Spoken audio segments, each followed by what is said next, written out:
जैसे जैसे उम्र गुजरती है, ये एहसास होने लगता है कि माँ बाप हर चीज के बारे में सही कहा करते थे।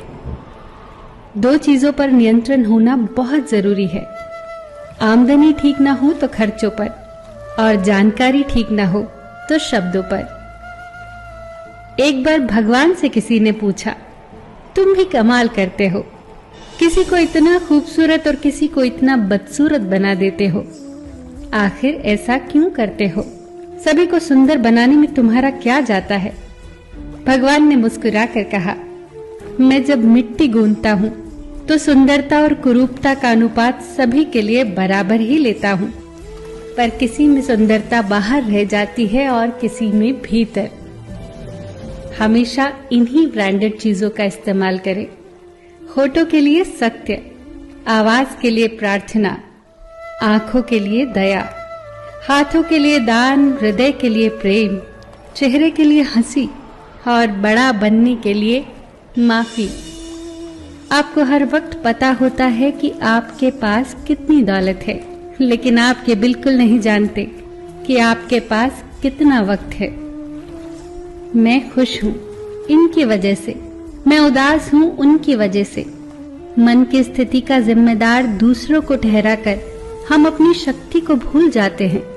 अब से ये कहिए, मैं उदास हूँ, नाराज हूँ, खुश हूँ, सिर्फ अपनी सोच की वजह से।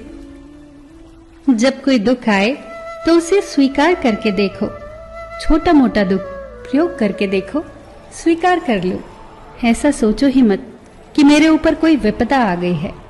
ऐसा सोचो ही मत कि परमात्मा मेरे साथ अन्याय कर रहा है। शिकायत लाओ ही मत, गिला शिकवा लाओ ही मत। इतना ही जानू कि मैंने कुछ दुख बोए होंगे, इसीलिए फल काट रहा हूँ। गांव में नीम के पेड़ कम हो रहे हैं और घरों में कड़वाहट बढ़ती जा रही है। जुबान में मिठास कम हो रही है और शरीर में शुगर बढ़ती जा रही है।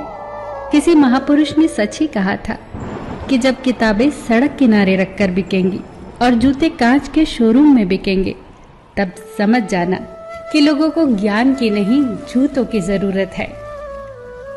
भगवान श्री कृष्ण कहते हैं कि कोई भी व्यक्ति आपके पास 3 ही परिस्थितियों में आता है, भाव से, अभाव से या फिर प्रभाव से।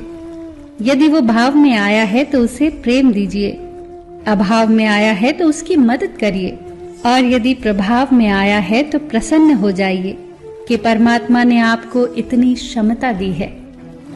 ये जिंदगी है जनाब, कई रंग दिखाएगी, कभी रुलाएगी तो कभी हंसाएगी। जो खामोशी से सह गया वो निखर जाएगा, जो भावनाओं में बह गया वो बिखर जाएगा। यदि पेड़ में उसकी क्षमता से अधिक फल लग जाए तो उसकी डालियां टूटना शुरू हो जाती हैं, और इंसान को औकात से ज्यादा मिल जाए तो वो भी रिश्तों को तोड़ना शुरू कर देता है। नतीजा, आहिस्ता आहिस्ता पेड़ फल से वंचित हो जाता है और इंसान रिश्तों से। ध्यान से सोचना इस बात को। पैसे हैं तो रिश्ते कम हैं, रिश्ते हैं तो पैसे कम हैं, दोनों हैं तो सेहत कम है, तीनों हैं तो जीवन कम है। कहीं कुछ है तो कहीं कुछ कम है। सब कुछ मिलना बहुत कठिन है। अगर है सब कुछ तो यही स्वर्ग है, और हम स्वर्ग में हैं। फिर मिलेंगे दोस्तों अगली वीडियो के साथ। तब तक के लिए अपना ख्याल रखना और हमेशा मुस्कुराते रहना।